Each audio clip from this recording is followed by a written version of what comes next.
Hey guys, tonight we step quietly through the wooden door of a modest, timber-framed home.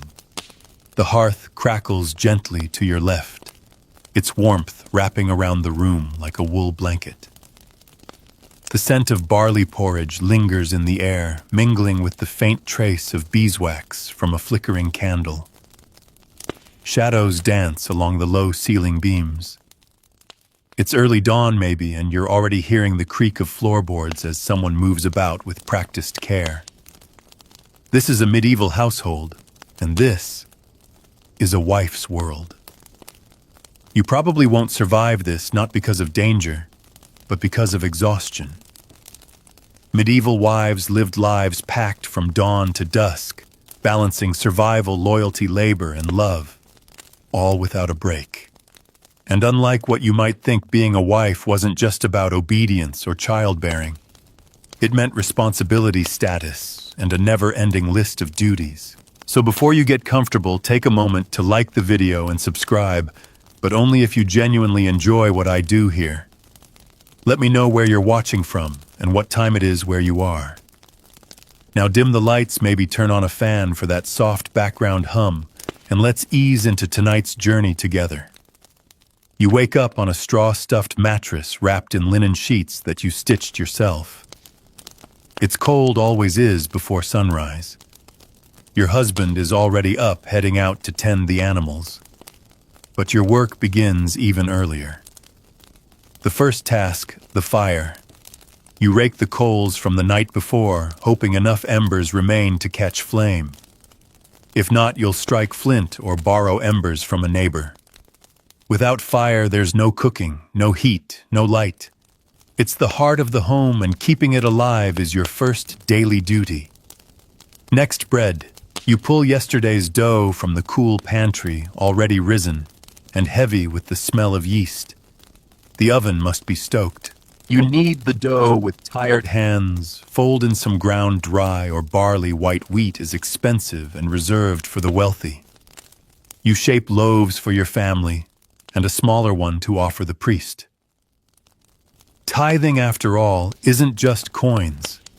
As the bread rises, you prepare breakfast. It's not much pottage, maybe. A watery mix of grain and broth flavored with a few herbs from your garden. If you're lucky, there's a scrap of meat or a bit of cheese to stir in. You portion it out, set aside some for your children, and maybe leave a warm bowl for your husband when he comes in from the chill. While the pot simmers, you check on your children if you have them. The baby needs feeding. The toddler, still half asleep, is reluctant to rise. You dress them in hand-sewn tunics already mended at the elbows. Every child is another mouth to feed, but also a source of pride, purpose, and eventually help around the home. You glance outside. The chores are waiting. Water must be fetched. The garden checked for slugs. If you're lucky enough to keep chickens, you gather eggs. If you own a pig, you'll check the pen and make sure no boards have come loose. Even without formal work, your day is already full. And it's not even mid-morning. But you're not just a domestic worker. You're also a household manager. You keep track of supplies, salt, flour, oil. You plan meals based on what's left, what's growing, and what might be traded. You oversee the brewing of ale, the drying of herbs, and the slow fermentation of cabbage or leeks for later use. If you fall behind, the entire household suffers. And sometimes you're more than a manager. You're a merchant. If you live near a town, you walk to the market with baskets of eggs, herbs, or cloth to sell or trade. You haggle with butchers, gossip with bakers, and return with iron needles or onions. If you're wealthier, you may run a small alehouse or a textile business from your own home. Medieval wives were often entrepreneurs, not in name but in reality. Marriage didn't mean retreat from public life. It meant new authority sometimes over servants, younger women, even apprentices. Your reputation as a wife wasn't just about obedience, it was about competence. If you managed the home poorly, it was seen as a reflection on your husband. If you managed it well, the entire family rose in status. As the sun rises higher, your day only deepens. Guests might arrive. A neighbor might come calling, asking for help with a sick child. The priest might visit, expecting hospitality and a seat near the hearth. You offer what you can: warm ale bread, maybe a little cheese wrapped in cloth. Always smiling, always gracious. Because hospitality is not optional, it's expected. Later in the day, you mend clothes, spin wool, or sit by the fire sewing while your children nap. Your fingers are calloused from needles, your back sore from bending. And yet, there is something quiet and powerful in your role. An unspoken authority that flows from your hands, your rhythm, your daily devotion. And when the sun finally begins to set, your work doesn't stop. Supper must be cooked, children washed, beds prepared, the hearth built up again for the long, cold night ahead. Your husband may return with news or silence or a wound from work. You tend to him as needed, your role shifting again, now nurse, now counselor, now keeper of peace. And only when the fire dims and the room is still do you lie down at last. The straw mattress creaks, your muscles ache, but your home stands, your children sleep, and your husband breathes evenly beside you. And tomorrow you'll do it all again. But first, rest. Morning returns as it always does, without drama, without pause. The light spills through the narrow cracks in the shutters, casting thin golden stripes across the packed earthen floor. You stretch beneath your woven blanket just enough to shake off the stiffness, and then rise before the rest of the house fully stirs. It's time again. The life of a medieval wife isn't carved into stone. It's sewn into fabric, stirred into porridge, measured in repetition. What makes today different from yesterday isn't the task list, it's how you navigate it. You're not just running a home, you're orchestrating one. And it begins with routine.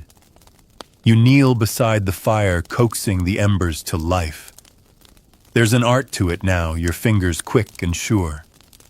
One bundle of dried twigs, one careful breath, a few curls of smoke, and then there it is, warmth. That subtle roar of life beginning again. No need for prayers aloud, this is your morning devotion. But today there's more than just chores waiting. It's washing day. You gather linens stiff with the dust and labor of the past week, sheets, smocks, the little undertunics the children wear beneath their outer clothes. You carry them to the stream, a basket on your hip, a heavy bar of lye soap in your hand. The water's cold, even in summer, but it wakes your skin and sharpens your focus. You scrub against smooth stones, rubbing and rinsing, repeating until the fabric breathes again. Sometimes other wives join you, and for a moment, the stream bank becomes a forum, a place of laughter, whispers, advice shared between splashes. Who's expecting, who's widowed, who's dealing with a drunk husband or a dying goat. It's not idle chatter. It's survival strategy hidden in the folds of gossip. You return home with heavy arms and wet linen flapping behind you, like flags of your labor. You wring them out and hang them across ropes or beams, depending on your home.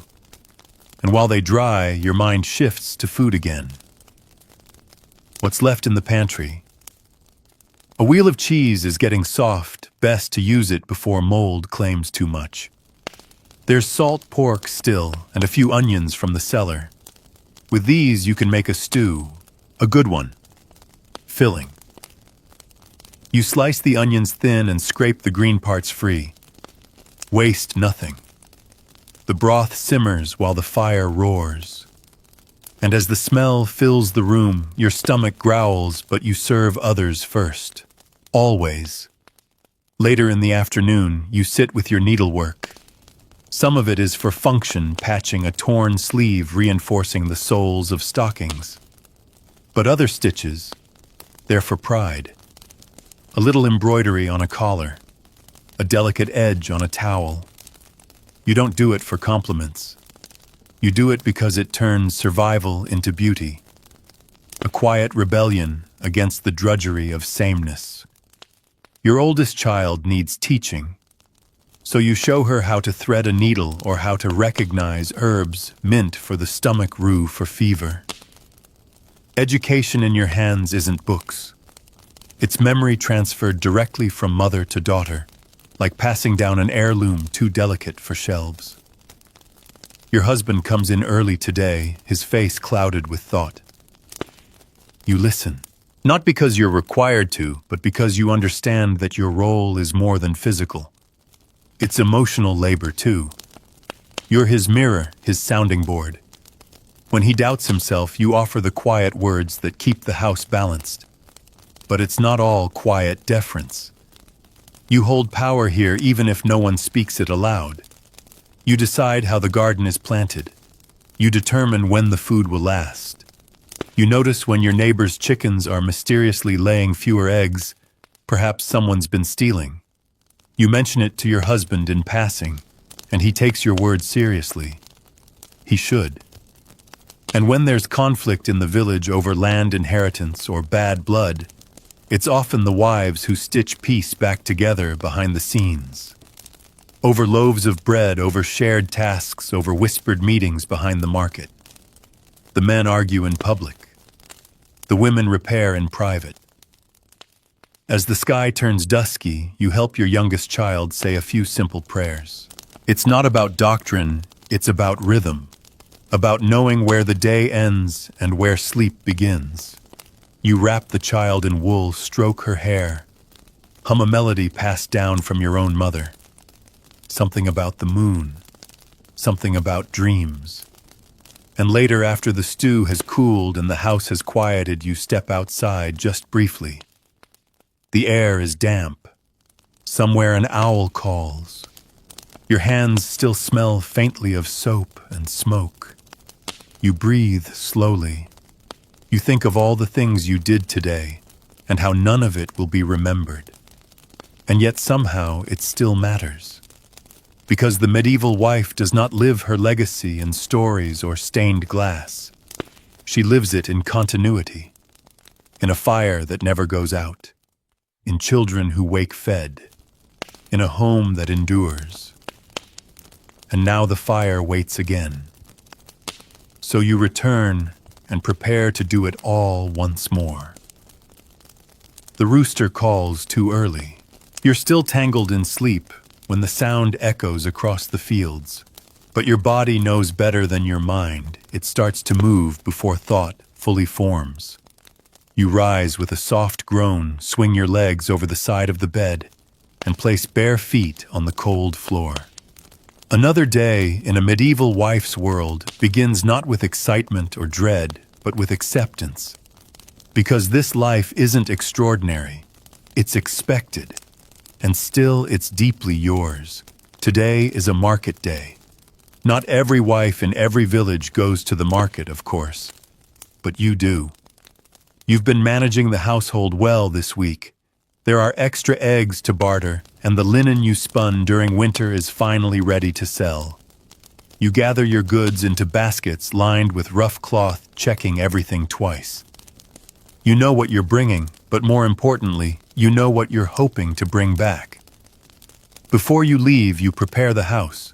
You stir up the fire again, set out bread for the children, leave instructions for the older ones.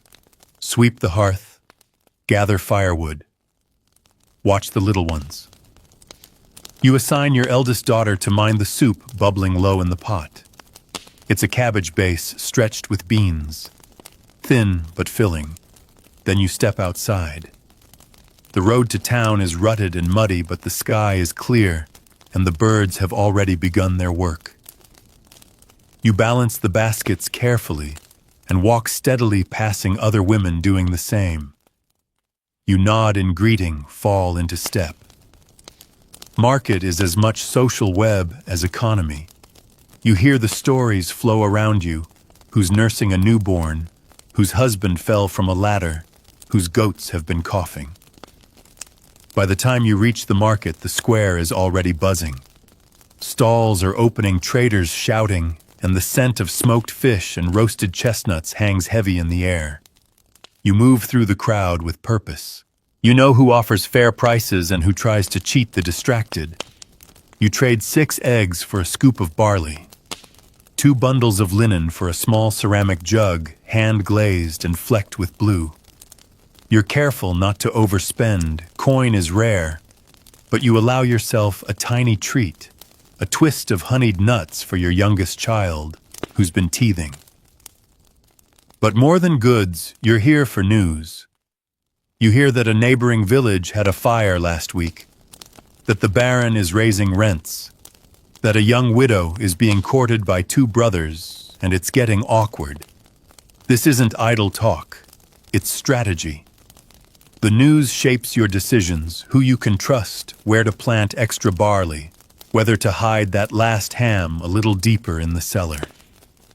On the way home, your shoulders ache from the weight of the baskets, but your mind is busy tallying what you'll make of your new supplies.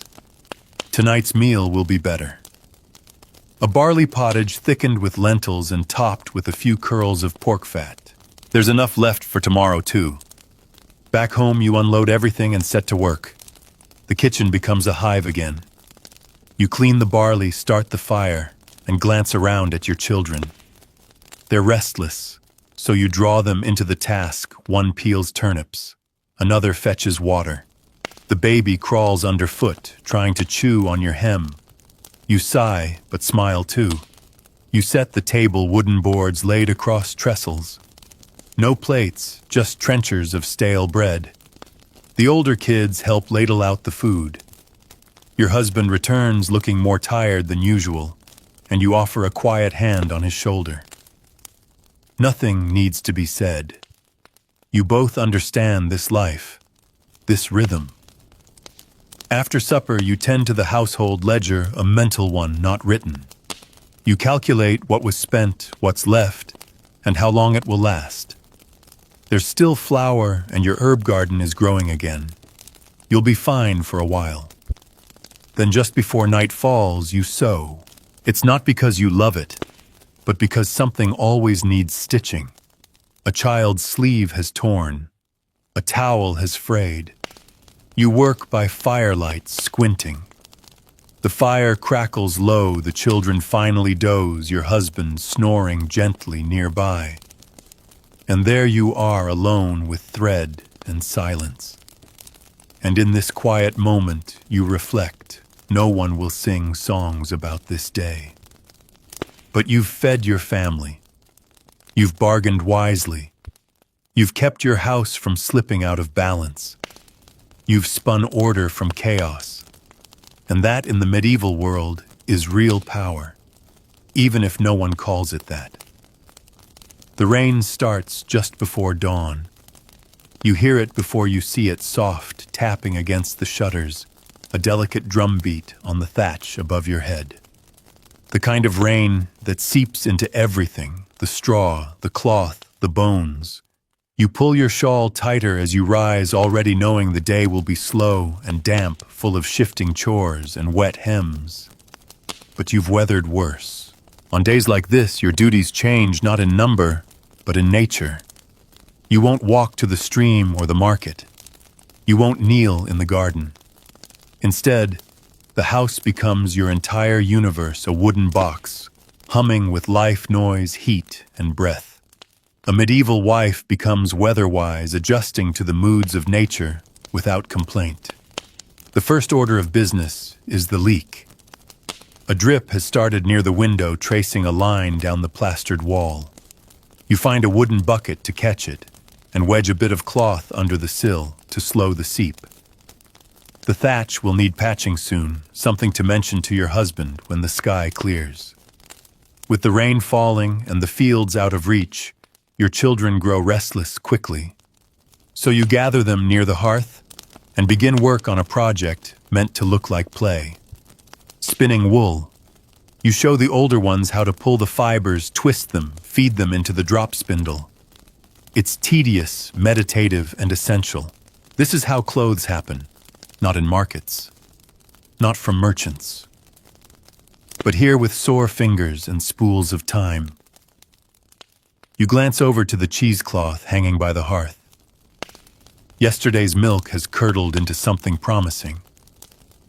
You unwrap it slowly, revealing a soft, pale lump that smells slightly sharp cheese in its infancy. You'll salt it gently, press it in a clay mold, and let it rest. A wife's skills aren't only about immediate needs. Some are patient crafts requiring faith and memory. And speaking of patience, there's mending. Always mending. You sort through a pile of garments needing repair. A torn apron, a sock with holes, a tunic ripped at the shoulder from a boy's rough play. You work with needle and thread as the rain drums on. The repetition is oddly comforting. Stitch, pull, knot, snip. Midday comes and you prepare a warm broth, the kind meant more for comfort than calories. It's made from leftover bones, a few wilting leeks, and dried herbs from last summer's harvest. As it simmers, the house fills with steam and fragrance. The windows fog. You wipe one clear and peer outside, just gray sky and puddles. But it's enough to remind you how cozy your little kingdom has become. After lunch, your husband returns drenched and sour-tempered. Rain ruins fieldwork, delays obligations. You help him peel off his wet cloak, hang it near the fire, and offer a bowl of soup. He grumbles at first, but then quiets. You've learned how to soothe without words, how to turn food and fire into peace. Later you tend to your herb bundles. They hang from wooden beams, tied with coarse string lavender for calm, sage for aches, rosemary for memory. You untie a few, crush the leaves gently in your palm. The scent lifts your mood even as the gray sky presses low. You set aside a bit of chamomile for tea tonight. Sleep will come easier. Toward evening, there's a knock at the door.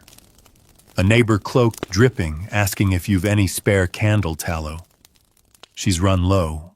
You invite her in trade a small lump of tallow for a scrap of wool. It's a fair deal, but more importantly, it maintains the network. Women support one another quietly between doors and over fences with favors that never reach the Lord's ears. The rain continues into night. You sit with your children again, telling them a story handed down from your own mother. A tale of a clever fox, a brave girl, a treasure hidden in a forest. Their eyes widen as you speak, their bodies curled like kittens near the hearth. These stories aren't just entertainment. They're education, protection, and legacy woven into the fabric of daily life. And then the moment of pause. The fire cracks. The storm softens. You wrap your shawl tighter and look around at what you've held together. The children fed the house dry, the peace maintained, the day managed. No one outside will know how much this took. But you do. Because the rain didn't stop you. It simply taught you to move differently, to listen more closely, to sew tighter, to stretch food farther, to carry the fire inside when the world outside turns cold. And in that quiet, candlelit stillness, you feel something unexpected. Pride. The rain has passed by morning, leaving the air thick and heavy with the scent of wet earth soot and wood smoke. Puddles dot the yard like shallow mirrors, and the thatched roof drips in slow intervals, but the sky is brightening. The world is returning to motion, and so are you. Your boots squelch slightly as you step outside, lifting your skirts to avoid the worst of the mud. Today, the garden needs tending. The downpour may have flattened some of the tender shoots. You carry your basket and a short-handled hoe, knowing that this little plot of soil, maybe no larger than a bedroom, will shape your family's meals for weeks to come. The earth yields slowly but willingly. Rows of cabbages are beginning to firm. A few carrots still cling to damp soil. Leeks, onions charred.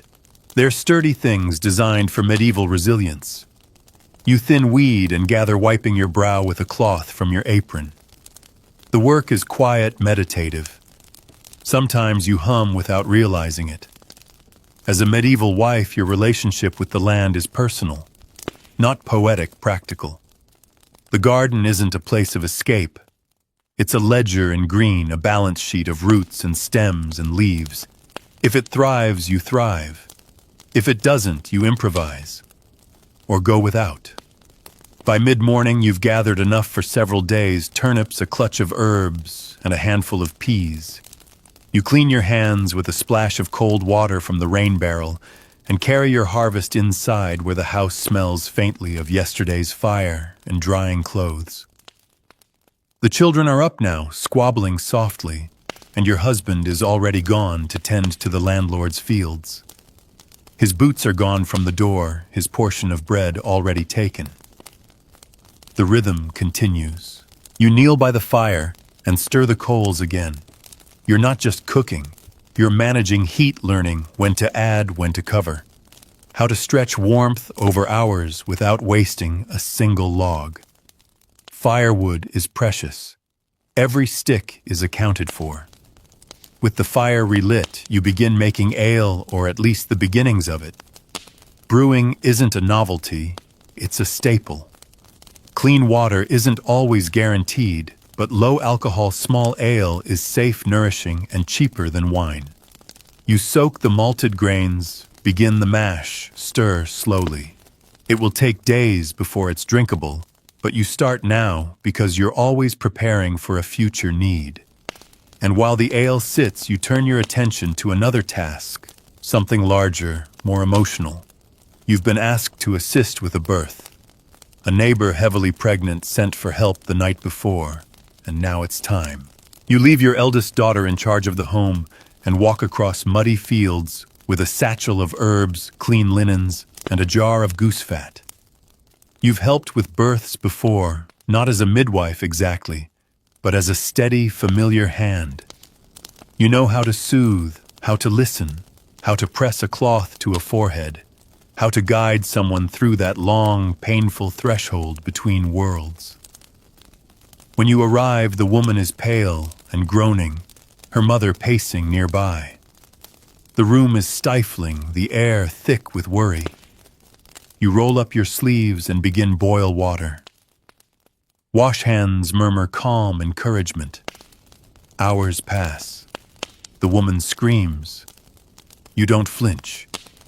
This is the work of women, messy, dangerous, sacred. When the child finally arrives, red-faced and wailing, you feel something tight in your chest release. You clean the baby, wrap it in cloth, hand it gently to its mother. You help bind the bleeding, whisper prayers, offer a sip of warmed broth. The house breathes again.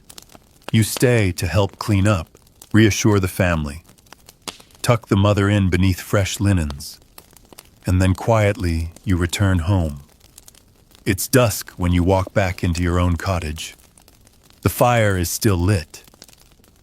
Dinner is nearly ready, and your children run to greet you. You're exhausted, but not broken. You serve the food, wash your hands, sit for the first time in hours. Your husband asks, was it a boy or girl, and you tell him. He nods. That family will owe you a favor, he says. You nod too, but you're not thinking of favors. You're thinking of life, of how it begins, and how much women do to protect it, carry it, feed it, raise it, mend it. And as you rock your own child later that night, you wonder, will she grow into this same rhythm, this same quiet strength? Probably, but not yet. Tonight she just sleeps. And so do you. You wake to silence. No wind, no rain, no restless rustling from the hearth. The house feels paused, like even the fire knows it's not time to stir. You lay there a moment longer, listening to the breathing of your children nearby. It's still dark, but already your mind is moving, sifting through tasks, remembering what needs mending, what needs soaking, what needs to be said. And then, with a quiet sigh, you rise. Today is a holy day. Not a feast day, not a major celebration, but a saint's day important enough that the priest will expect attendance and the village will shuffle into the chapel in their best garments. You have to prepare clean faces, fresh tunics, quiet children. It's not rest exactly. It's a different kind of labor. A performance of piety. You heat water for washing, one bucket at a time from the barrel to the hearth. You strip the children, scrub their cheeks and hands, run a comb through their hair. You dress them in their second-best tunics, the ones you only use for visits, church, and guests. You yourself wear a simple wool dress dyed with woad, the deep blue a bit faded now, and wrap your head in a linen coif. Before you leave, you kneel for a moment. Not in ceremony, just habit. A whispered prayer. A glance toward the window where light is beginning to stretch. You're not sure what you believe some days, but you know how to behave like you do. You walk to the church with the others, your footsteps merging into a soft procession of boots on mud and gravel. Children squabble, elders mutter a few, women clutch baskets of eggs or herbs as quiet offerings. The church is stone cold, even in summer, with a wooden door that groans like it's resisting the faithful. Inside, candles flicker and smoke curls around the rafters. You sit with your family on the left side near the wall. The priest begins the sermon, Latin phrases you don't fully understand, woven with familiar rhythms.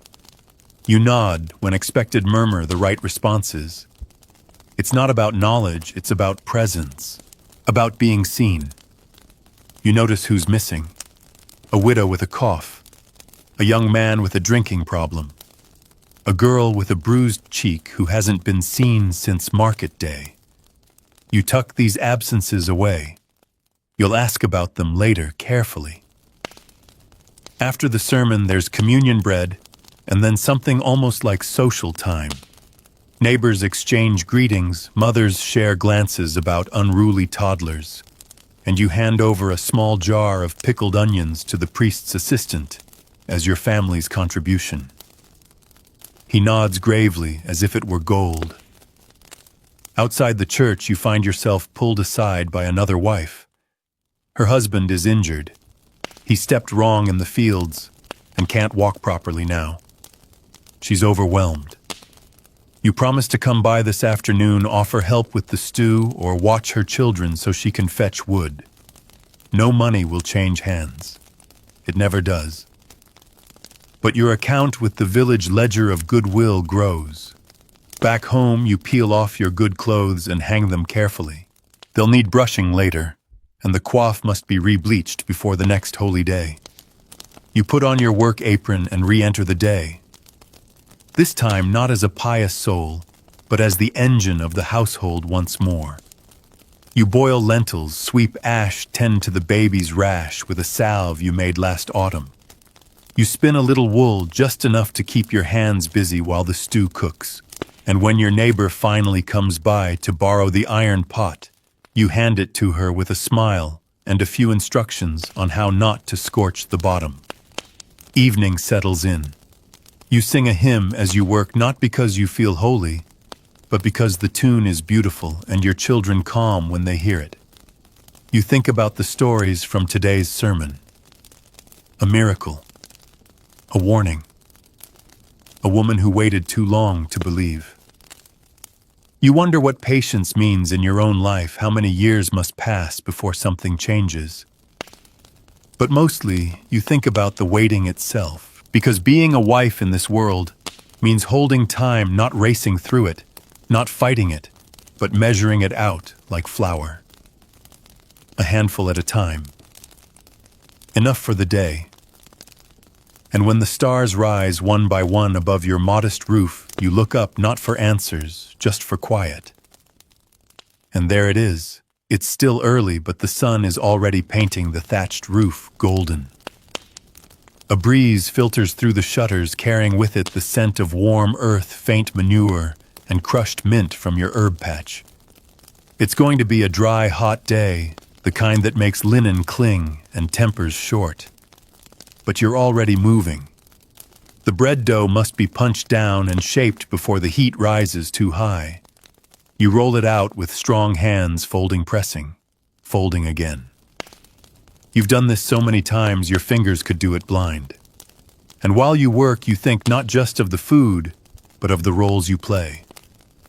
Wife, mother, cook, nurse, seamstress, listener, mediator. You wear them all at once, layered like petticoats.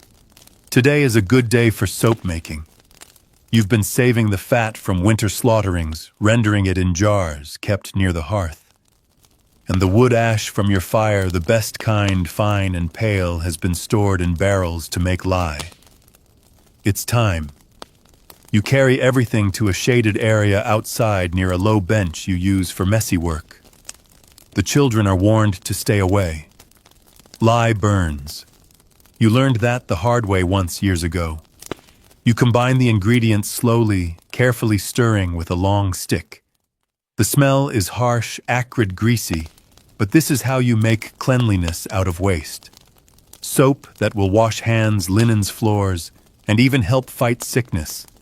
You'll carve it into pale blocks once it sets and wrap it in cloth scraps. A few pieces will go to your neighbors. The rest will last the season. While the soap thickens and cures you, slip away to tend your herb garden. You pluck sprigs of thyme, sage, and feverfew. You sniff a patch of pennyroyal and smile it's thriving. You hang bundles to dry in the rafters later. These plants are your medicine chest. No one calls you a healer, not exactly, but you're the one they come to when babies won't sleep or bellies twist with pain. This afternoon, a young wife stops by with red eyes and quiet footsteps. She's embarrassed there's a tension between her and her husband, and she's not sure what to do. You invite her in without fuss. Sit her down. Pour her a cup of weak elderflower tea. You let her talk. This is part of your labor, too.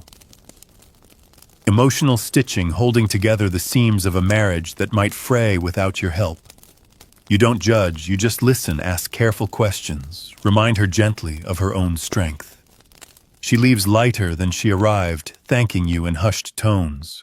Your own husband returns later than usual, his tunic dusted with chaff from threshing. He groans as he sits, and you set down a bowl of thick porridge with honey and chopped nuts saved from the market. He eats without talking much, and you don't press him.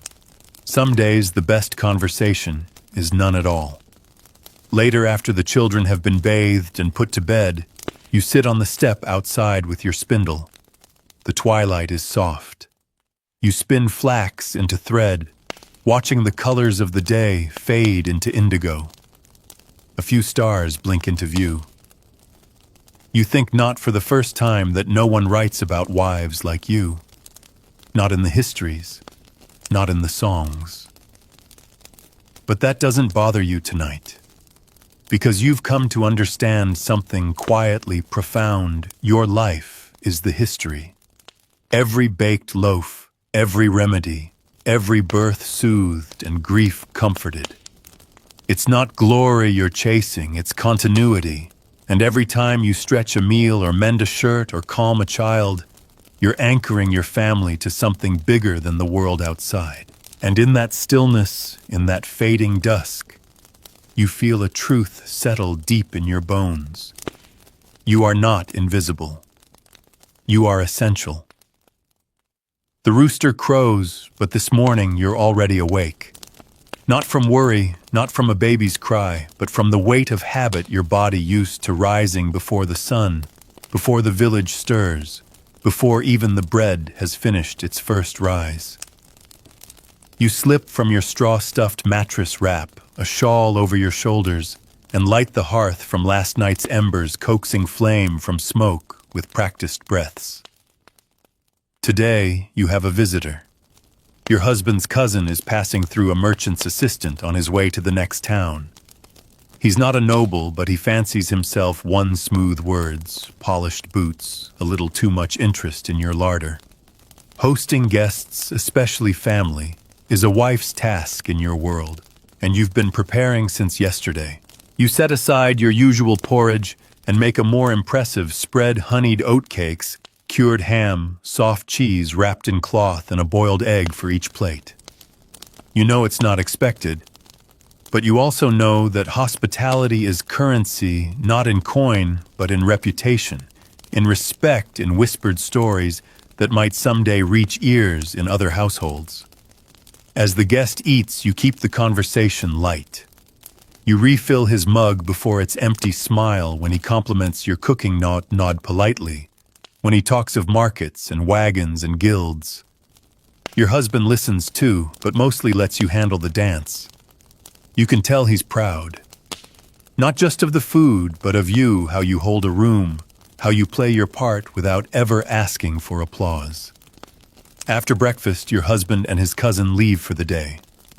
You watch them go, then turn back to the kitchen and begin the next round of work: soap, carving, linen folding, grain sorting. The house returns to its usual rhythm. You guide the children in chores, checking their work, correcting with a word or a raised eyebrow. By midday, the guest returns alone. Your husband's gone to inspect a broken cart axle with the blacksmith, and the cousin asks if he might rest. You nod, but your back stiffens just slightly. There's a rule in your bones: never trust charm without calluses. You offer him a stool, keep your hands busy with spinning, and answer only what's needed.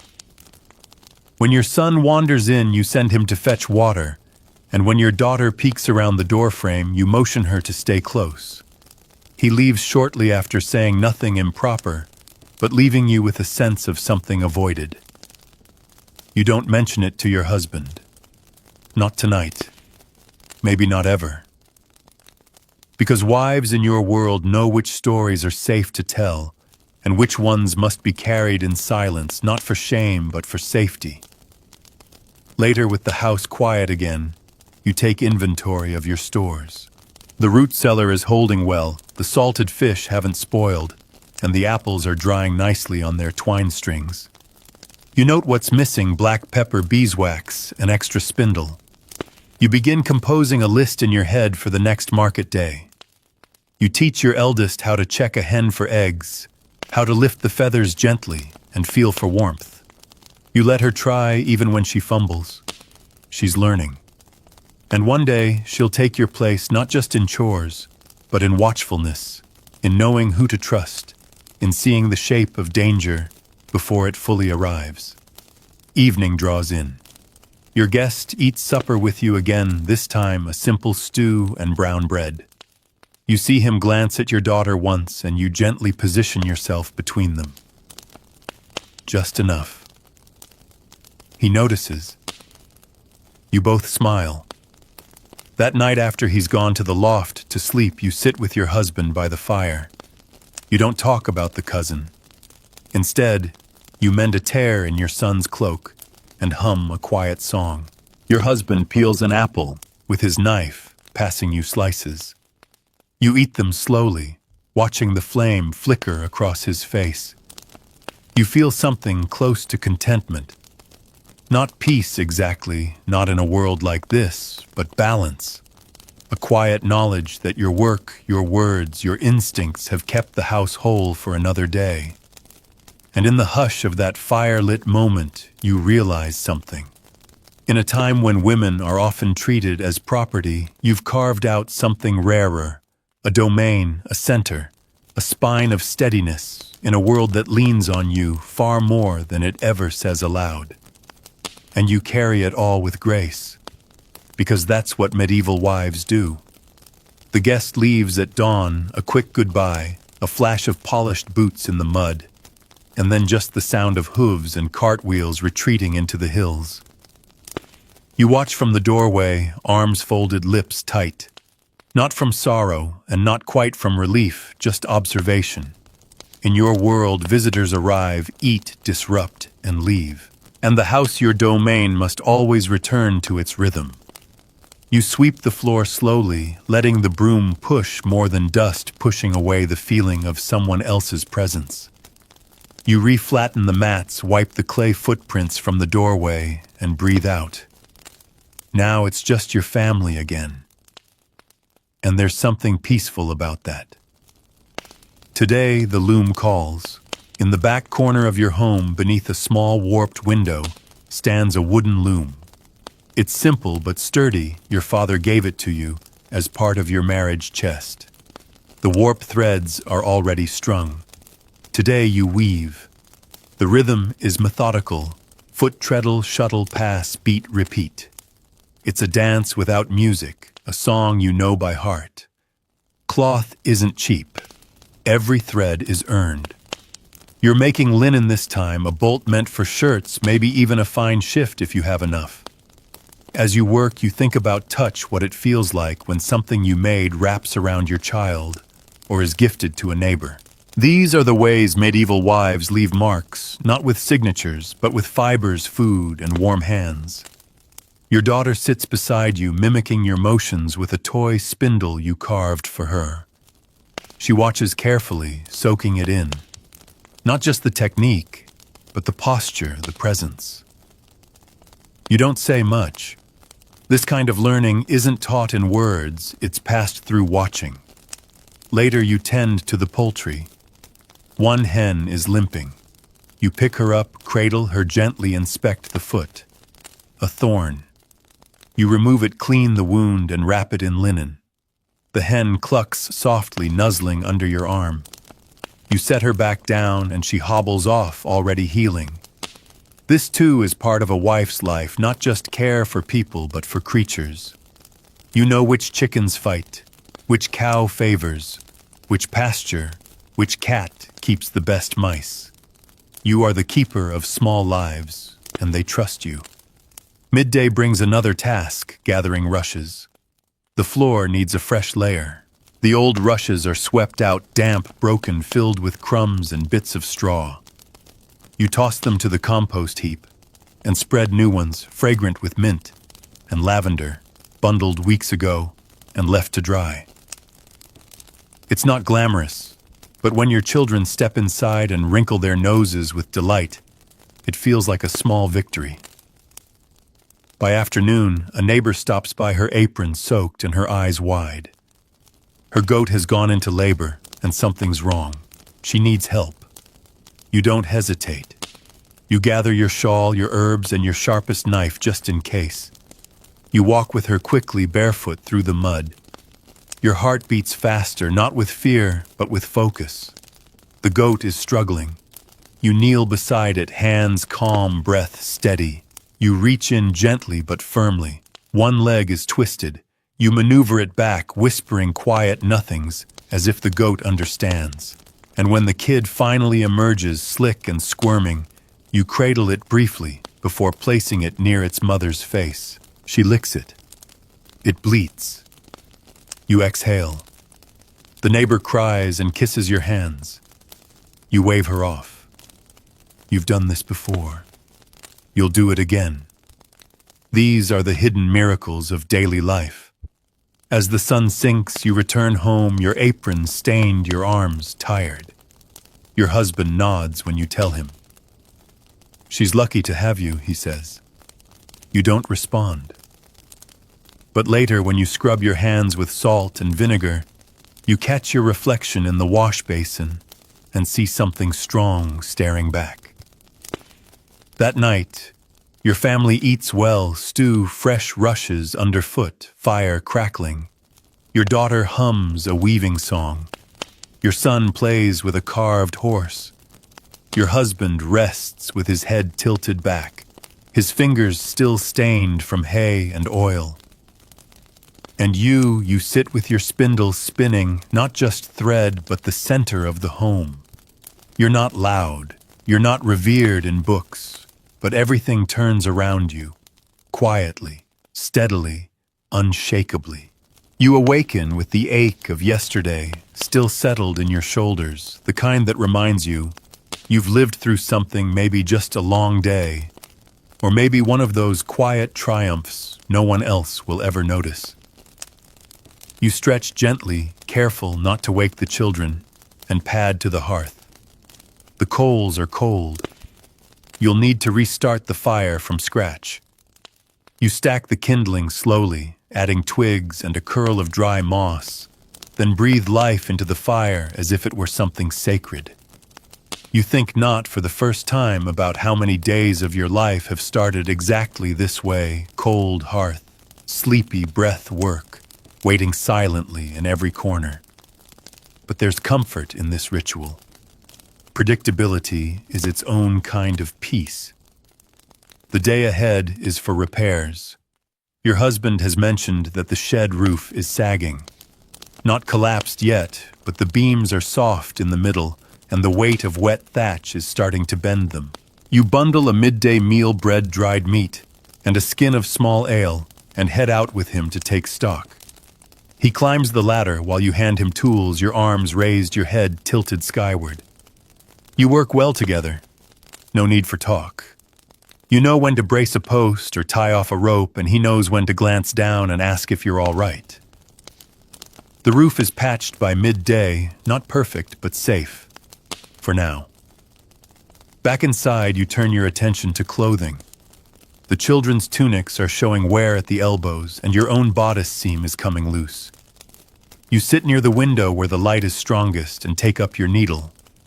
Stitch by stitch, you rebuild the fabric of your family, quite literally. While you sew, your youngest sits beside you with a tangle of wool, trying to copy your motion. You don't correct her. Her fingers are clumsy but eager. You let her jab herself with the needle once and watch her surprise. Then you show her gently how to hold it so it glides. It's not about the stitches today, it's about the memory of your hands. In the afternoon, a knock at the door breaks your rhythm. It's the Reeves' wife, pale and strained. She comes with a request. Could you come see her mother? The old woman has a cough, deep and rattling, and no one in the house knows what to do. You gather your pouch of herbs and follow. The house is dim, heavy with the scent of stale air and old wool. The woman lies beneath blankets, skin drawn, eyes glazed. You crouch beside her and feel her forehead. Hot. Too hot. You make a tea of elderflower yarrow and honey, instruct her daughter to keep the cloths cool, to prop her up gently so she can breathe easier. You stay a while, long enough to see color return to the old woman's cheeks. Not a cure, perhaps, but comfort. When you leave, the Reeves' wife clutches your hand with gratitude that she doesn't have words for. You return home just before twilight, your skirts damp from walking through the marsh path. The fire's been tended, the children are calm. Your husband has started the evening meal without being asked. He hands you a bowl before you sit. It's a small gesture, but one that says, "I saw your day," and you did see it clearly. You held a roof, guided a needle, soothed a fevered body. You taught, healed, braced, protected. And now you sit in the glow of your home, watching the shadows flicker against the wall, knowing you've earned every mouthful of stew. Tomorrow will bring its own rhythm. More work, more mending, more quiet miracles. But tonight, you feel the warmth of something rare, being needed without being used. You rest your hands on your lap and your fingers still humming with memory, and listen to the sound of your family breathing, eating, living, woven together by the threads you spun. The moon is still visible when you wake, a pale ghost hanging low above the trees. It's market day, one of the few mornings where you don't move slowly. The house must rise early, the animals must be fed, and your baskets must be packed just so. You've been preparing for this all week. Dried herbs tied in bundles, root vegetables scrubbed, a small wheel of cheese aged just enough to impress. Market days aren't just about trade. They're about presence, about being seen, being remembered, reminding the town that you, your household, and your labor are real, valuable, and dignified. You braid your daughter's hair with quick, deft fingers and hand her the smaller basket. She's old enough now to help, and she walks beside you on the muddy road with a quiet pride in her step.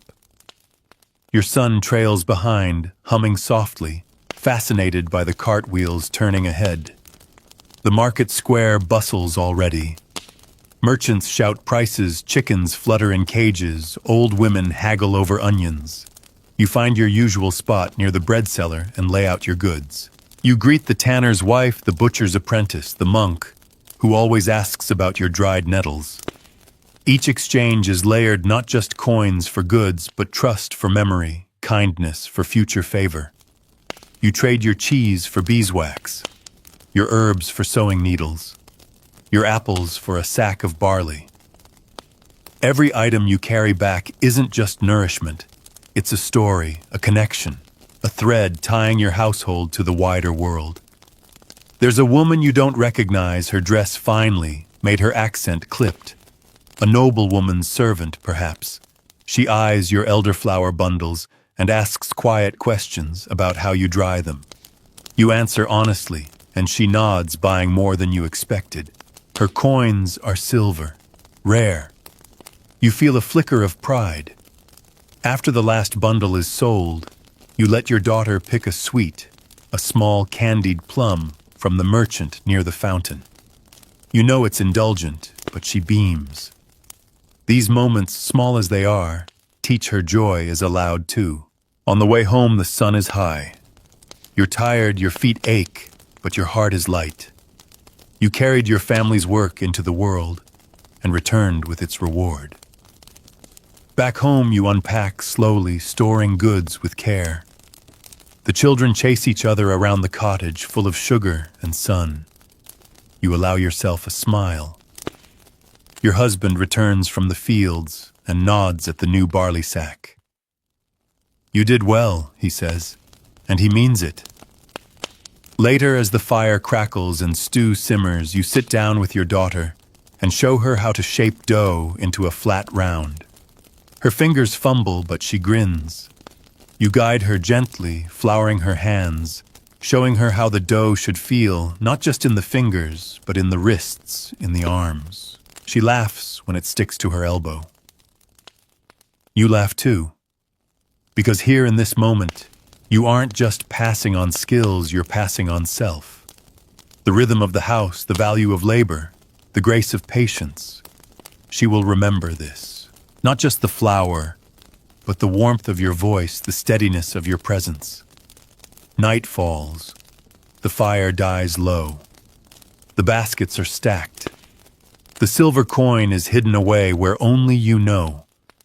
And as you lay down your body tired and your spirit full, you realize something true. In this world, you don't just survive. You shape it. With your hands, your choices, your presence in the market square, and your quiet laughter in the kitchen. You've built something no ledger could record, a legacy made of labor and love. And that is no small thing. The rain arrives before dawn, gentle at first, then steady, then insistent. You wake to the drumming on the thatch above your head, a soft rhythm that fills the silence before the fire is lit. You wrap your cloak tightly and slip out to check the roofline. No leaks, not yet. But the yard is already puddling, and you know the day ahead will be damp, chilly, and slow. These are the kinds of days that keep everyone indoors. The kind that test a wife's ability to hold the household not just in place, but in peace. You begin by stoking the hearth until the room glows. The warmth stretches its arms across the cold stone floor, and the children begin to stir. Their moods are restless. Rainy days breed a certain frustration in little bodies, but you know how to manage it. You assign tasks. Your eldest is to spin wool, your youngest to sort lentils. You make it a game even as you monitor their progress with the eyes of someone who's done this more times than she can count. You choose today to work on your ledger, not of coin, but of goods, favors, and plans. You unwrap the cloth bundle where you keep scraps of parchment, bits of charcoal, a tiny quill made from a goose feather. This is where you track what you've traded, what you're owed, what you need. It's a silent system passed from mother to daughter, whispered through generations. You mark down the barley from market day. You add a note about the soap that needs to be cured by next month. You calculate how many apples you can spare for vinegar and how many must be stored for winter. Your husband steps in, dripping and frustrated. The fields are too wet for work. You see the set of his shoulders, the tension in his jaw. The day will test him too. So you offer him a mug of warm ale and sit with him for a bit, saying little. Your presence is sometimes more healing than your words. By midday, the cabin smells of stew and damp wool.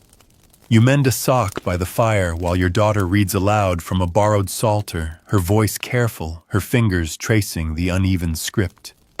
Your son naps with his face pressed to your lap. Your husband carves a wooden spoon near the door, the shavings falling in small curls around his boots. And you hold it all, not in a loud or showy way, but in the quiet orchestration of every glance, every warm meal, every thread passed from hand to hand.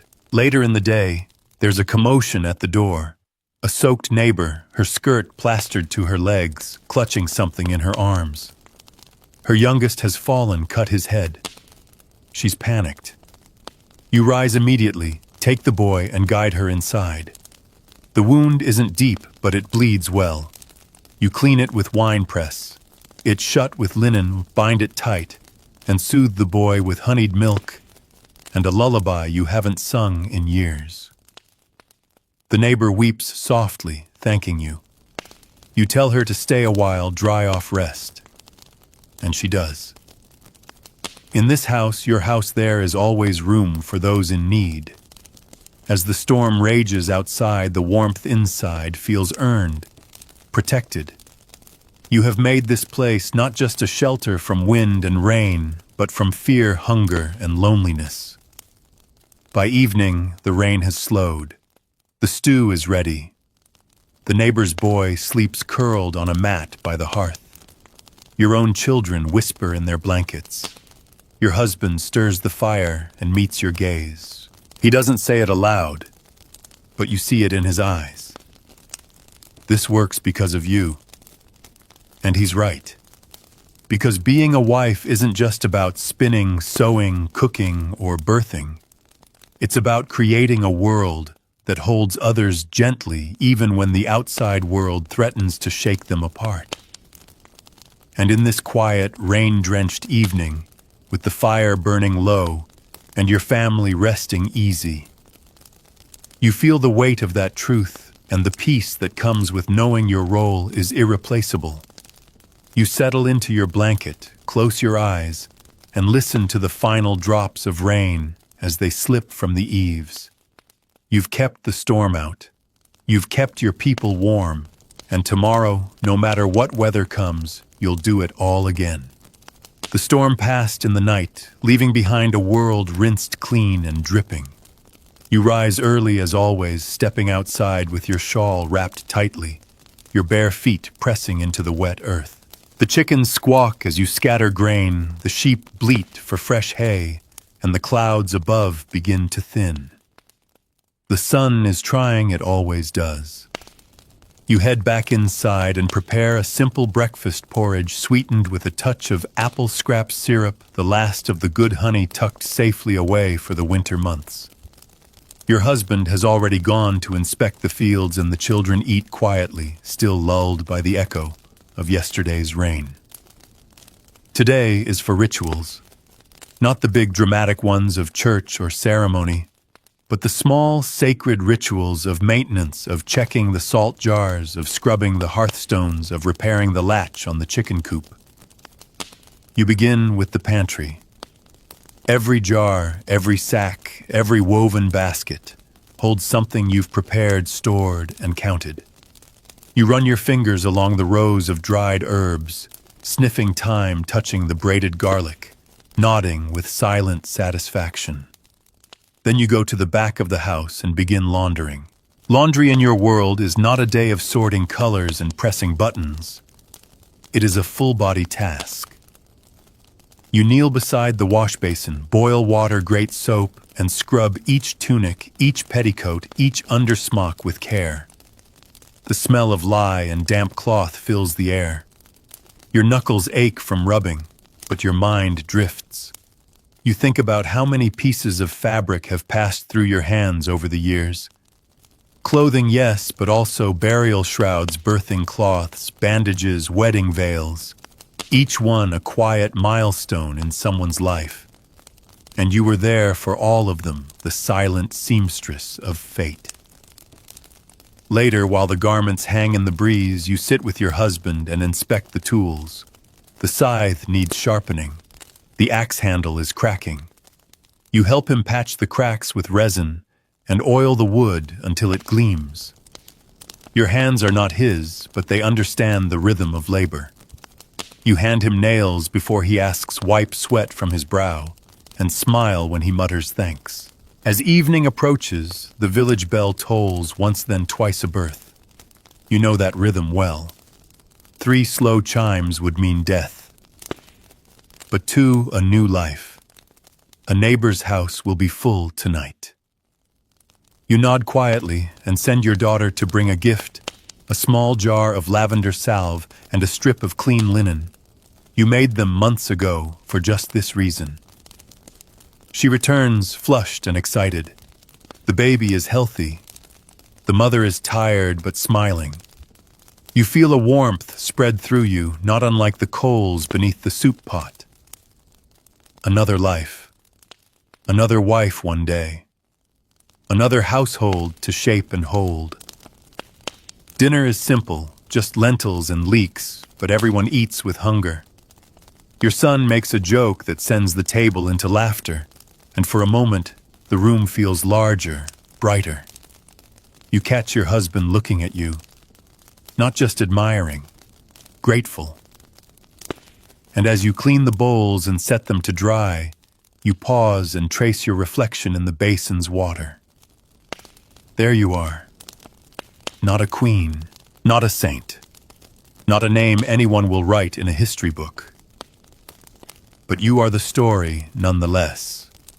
You are the one who knows which herbs to boil, which baskets to repair, which child needs comfort before they ask.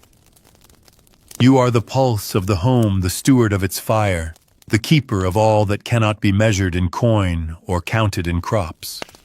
And in that stillness with the wind drying linen on the line, and your hands damp from soap, you feel it again, that steady, humble truth that anchors your world.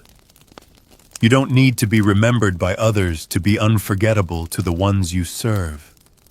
You just need to keep doing what you've always done, live with care, love with quiet strength, and let the small rituals become your legacy.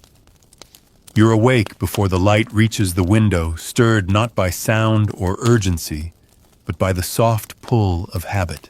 You lie still for a moment, listening to the breath of your children, the wind brushing against the shutter, the fire's soft purr in the hearth, from the coals you banked so carefully the night before. These moments, silent, sacred, are yours alone. Today is a festival day. Not a grand one, not a saint's feast or midsummer, but the kind of quiet, holy day woven into the rhythm of medieval life. A day of reflection, rest, and perhaps, if time allows, renewal. You dress in your cleaner gown, one you saved for days like this. The stitches are your own, and the embroidery at the cuffs, though small, is done in your mother's style. You light a candle at the small wooden altar in the corner, kiss your fingers, and touch the carving of the Virgin. You murmur a prayer, not just for protection or health, but for clarity, for calm, for strength. The morning begins with bread baking, as most do, but today you add rosemary and dried currants saved just for this occasion. The dough rises with the warmth of your body, and you mark each loaf with a cross before sliding it into the clay oven. The smell alone is a blessing. Your daughter helps you polish the brass candlesticks, her tongue poking from the corner of her mouth as she works with careful pride. Your son tries to catch a frog by the well. Your husband splits wood in measured rhythm outside. You don't speak much, and you don't need to. The day carries a hush with it like a blanket over the shoulders of the village. At midday, you prepare a wash of herbs, mint yarrow, a touch of chamomile, and pour it over your face and hands. A small act of luxury, a renewal. You wrap your hair in a linen scarf and feel for just a moment something akin to youth again. A neighbor stops by and leaves a small bundle at your door, 2 pears, and a piece of honeycomb wrapped in a cloth. You smile. You've traded favors like this for years. No need for notes or explanation, just grace passed back and forth quietly and often. By afternoon, the parish bell tolls for prayers. You gather your children and walk to the chapel. It's small, cool, and simple. The priest drones his sermon in Latin, and though you catch only half the words, the meaning lives in the repetition. The call and response, the candles, the rustle of others kneeling in the pews. This is community, its voice, its breath. Afterward, there's time to visit a friend who recently lost her father. You don't bring advice, you bring bread and a story about your own father and how he used to sing off-key. She laughs through her tears. That's enough. As the sun slips lower, painting the sky in ribbons of gray and gold, your family gathers around the table for the special meal. Nothing extravagant, just the rosemary bread, cheese-dried beans, with a hint of clove, but the children are content, and your husband reaches across the table to squeeze your hand. His thumb traces the back of your palm slowly, wordlessly, gratefully. After the meal, you take time to mend your soul, not with needle and thread, but with stillness. You sit by the hearth wrapped in a wool shawl, watching the flames flicker like old memories. Your thoughts drift not to what must be done tomorrow, but to who you are in this moment. Not just a wife, not just a mother, but a keeper of time, a witness to generations, a woman who holds the sacred in the everyday. And tonight, that is enough. You let your breath fall into rhythm with the flames. And for once, you allow yourself to simply be. Still, whole, and beautifully human. The air has that golden weight to it, the kind that comes near harvest when even the breeze feels tired and full. You step outside just as the sun crests the horizon, stretching shadows across your little patch of earth. Everything is still except for the coo of a dove and the rustle of leaves too dry to cling much longer. It's time to start gathering. Not just crops, but moments. Not just herbs, but thoughts. You've spent the whole year pouring yourself into others, into your family, your neighbors, the rhythm of the land. Now, as the world tilts slowly toward colder days, you begin to draw inward. You collect, store, preserve. The children help gather the last of the garden beans, hands stained green, and bellies full of the ones they couldn't resist nibbling. You bundle sage and thyme and hang them to dry above the hearth, already imagining the soups they'll flavor in February. The apples are mostly gone from the trees now, but you pick what's left, soft, imperfect, but still good enough for sauce. You pause often, not out of exhaustion, but out of a growing sense that the work itself is a kind of prayer. Later, in the cool shade of your cottage, you begin rendering fat into tallow. The fire pops. You stir the pot slowly, watching the clear liquid separate from the pale, waxy chunks. It's not a glamorous task, but it's how you make candles. Light for the winter. You dip the wicks one by one, letting each layer cool before you dip again. It's repetitive, calming, satisfying. And just like that, you realize so is much of your life. Dip, cool, repeat. The rhythm of survival made sacred by the intention you pour into it. Your daughter asks if she can help. You show her how to twist the flax for a new wick. Her fingers fumble, but her smile blooms. It smells funny, she giggles. You laugh, too grateful she'll remember the smell of tallow and the warmth of your laughter long after the candle has burned away. As evening approaches, your husband returns from the fields, a bushel of wheat slung over his shoulder. You meet him at the gate, take some of the weight without a word, and carry it in together. That's what partnership looks like in your world. Not romantic speeches, but shared burdens, quiet glances, a hand reaching out at just the right moment. Dinner is simple. Roasted onions, a loaf of barley bread, and the last of the salted fish. You eat slowly. No one says much. The kind of silence that only exists in homes where peace lives. Before bed, you open the chest at the foot of your bed. Inside are your winter things, thicker wool furs, a cloak you haven't worn since last frost. You add to it today's new candle, another jar of dried mushrooms, a scrap of embroidered linen you stitched by lamplight. You close the lid gently, like sealing a promise. And then as the fire fades and the room darkens, you settle into bed beside your husband. The children sigh in their sleep, nearby limbs sprawled like ivy. You stare at the thatch above your head and let your thoughts slow. Tomorrow will come. So will frost and work and aching joints and soft tears shed in private. But tonight you've done enough. You have gathered and tended and mended and soothed.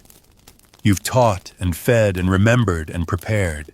And though the world outside may never carve your name into its stone, the people who sleep under your roof will carry your quiet strength in their bones. They may not know how many times you've stood watch at the hearth, or stitched a seam that spared them from cold, or whispered a prayer over their fevered brow. But they are made of those moments, and that is legacy enough. And now, with the fire gone to embers and the room wrapped in hush, it's time to let go of the day of the chores, the memories, the weight you've carried so steadily. You've walked through the quiet corridors of a medieval wife's world, felt the ache in her fingers, the pride in her patience, and the fierce softness she carried in the folds of her apron. Close your eyes for a moment. Picture her hands again, rough from work, yet gentle enough to cradle a child's face. Picture the glow of her hearth, the steam from her stew pot, the soft rhythm of her breath as she stitched by firelight. In every movement she offered care. In every task she shaped the world around her. And perhaps in some quiet way you feel a little closer to her now. Not just because you've heard her story, but because her rhythm isn't so different from your own. The steady march of days filled with tending, fixing, loving, and hoping. You've earned your rest. Let the hum of the past settle like dust on an old oak beam. Let the imagined flicker of a candle dance behind your eyelids, casting gentle shadows. There's nothing left to do. No harvest to bring in, no bread to knead, no sick to soothe. Just breathe. Let each breath be slower than the last. Let your body soften into the bed beneath you, every muscle uncoiling like twine from a spool. Let the hush of history cradle you now, quiet and kind. You're safe here. You're still. You're home.